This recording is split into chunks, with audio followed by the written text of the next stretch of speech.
Hello, this is Tony Eller from RealClimateScience.com, setting the record straight about climate. Climate alarmists are demanding rationing of energy. Here's a tweet from Eleanor Boyle of the Globe and Mail. Rationing, a consumption cap, or a guaranteed fair share of things we all value? I think both, and for climate reasons, it's time we talk about it again. The climate crisis is like a world war, so let's talk about rationing. It's time for mandatory cutbacks on the kinds of consumption that threaten all of us. Let's think about what she's saying here. First of all, climate alarmists don't want to talk about anything. They demand censorship of anyone with a differing idea. When they say they want to talk about things, it means they want to tell you what to do. And when they talk about a fair share of things we all value, that means they get what they want and you don't.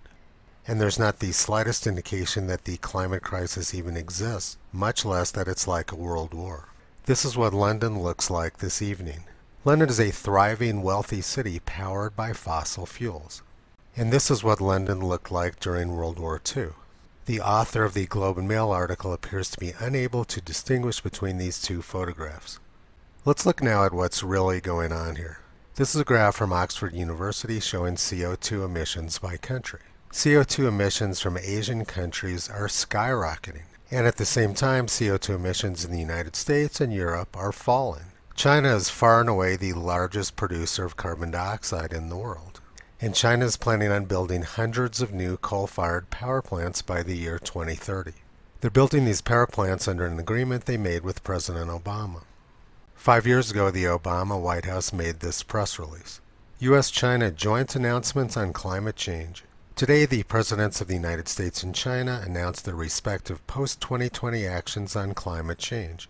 China intends to achieve the peaking of CO2 emissions around the year 2030.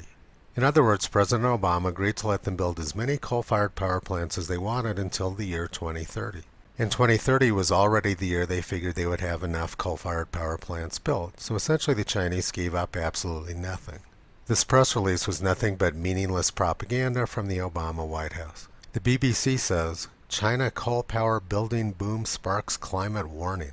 The doublespeak department at the New York Times wrote this headline, as Beijing joins climate fight, Chinese companies build coal plants.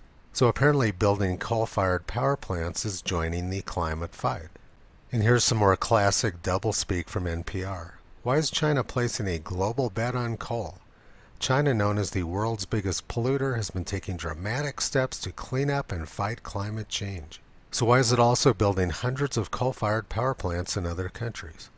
So the message here once again is that building coal-fired power plants is cleaning up and fighting climate change. The president of China says building hundreds of coal-fired power plants is open, clean, and green development. The reality is that Canada could drop off the face of the earth and would have almost no impact on atmospheric CO2 levels. This graph from NOAA shows atmospheric CO2 levels rising exponentially since the year 1960. I've annotated the dates of climate treaties on here, and as you can see, they do absolutely nothing. China and India are going to continue building lots of new coal-fired power plants. And the only thing which Eleanor Boyle's War on the West will do is hurt the West. Climate alarmists are irrational and dangerous. They threaten our freedom and our lifestyles. They pretend they're doing something good when in fact they're doing the exact opposite. H.L. Mencken said a century ago, the urge to save humanity is almost always only a false face for the urge to rule it. Power is what all messiahs really seek, not the chance to serve. There's nothing new about the idea of sacrificing other people to control the climate. Climate alarmists have believed for hundreds of years that sacrifice is necessary. The author of this article is not proposing anything new. Visit Toto on the web at realclimatescience.com. He's been pulling back the curtain on junk science and propaganda for a long time.